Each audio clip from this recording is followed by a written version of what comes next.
You're doing lateral raises. You're hitting your shoulders 3 times a week. You're not skipping, you're not lazy.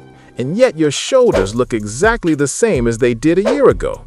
That's not a discipline problem. That's not a genetics problem. That's an information problem. And the information you've been given, it's costing you gains every single session.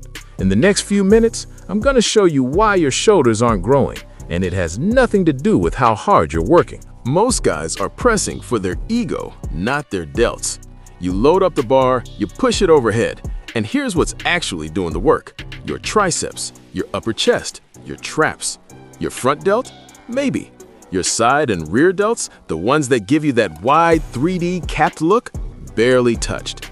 The shoulder has 3 muscles, front, side, and rear. And the press, as great as it is, mostly hammers the front. So if pressing is 80% of your shoulder day, you're building 33% of the muscle. That's not a shoulder workout. That's a front delt workout with extra steps. Lateral raises, the holy grail of shoulder width, the move everyone's doing, and also the move almost everyone is doing wrong. You grab the dumbbells, you start raising your arms, and the second it gets hard, your traps kick in. Your shoulders shrug up, the weight swings forward, and suddenly you're doing a trap raise with a dumbbell in your hand. You feel the burn. You think it's working. It's not where you want it. The side delt only really activates when your arm is slightly in front of your body. The dumbbell is tilted like you're pouring a drink, and you're leading with your elbow, not your hand. Small tweak, completely different muscle. That's the rep that actually builds width. Real talk. When was the last time you actually felt your rear delts working? Most people can't even answer that. And that's a problem because the rear delt isn't just an aesthetic muscle. It's the muscle that pulls your shoulders back, keeps your posture from looking like you've been hunched over a MacBook for 5 years. And this is the part people sleep on. It makes the rest of your shoulder look dramatically bigger just by positioning it right. A developed rear delt pulls your shoulder cap back and out.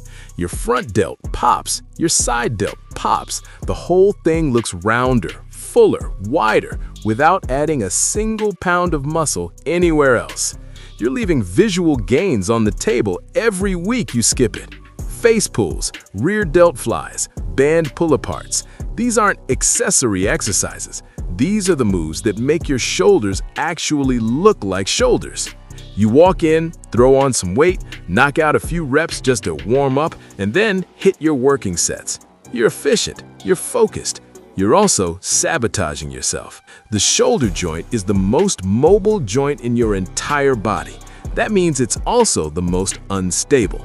And when you load it heavy before it's warm, before the rotator cuff muscles are firing, before the blood is actually moving, you're not just risking injury, you're teaching your body to compensate.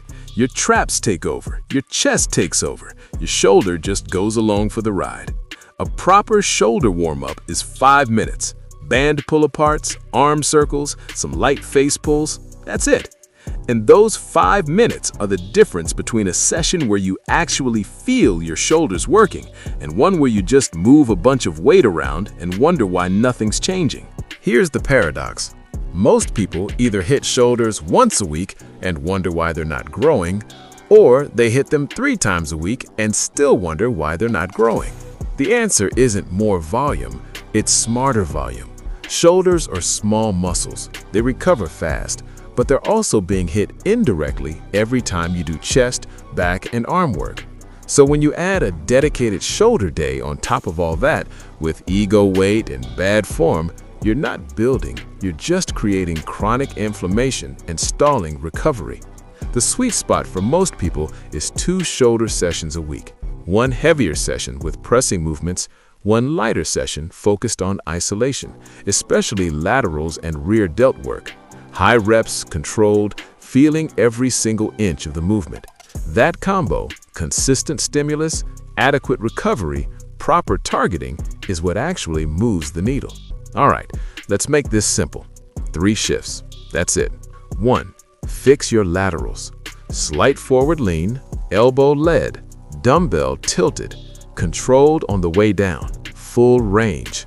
Light weight, you'll feel it immediately. 2. Add rear delt work every single shoulder session, non-negotiable, face pulls or rear delt flies, at least 3 sets. Watch what happens to how your whole upper body looks in 60 days. 3. Stop pressing with your ego. Moderate weight, full control, and actually squeeze at the top. If you can't feel your shoulder working, the weight is too heavy. That's it. No secret supplement, no fancy machine, no new split. Just fixing what's already broken in your current routine. Shoulders aren't a stubborn muscle. They're a neglected one. And now you know why. I've got 2 more videos that go hand in hand with this one. One breaks down why some people carry what looks like a belly even when they're not overweight, and the 3 things that actually fix it. The other one is all about getting that vascular, detailed arm look that makes your whole upper body pop. Watch those next. They'll make everything we talked about today hit even harder. Because building the body you actually want isn't about working harder in the wrong direction. That's the ape dude way.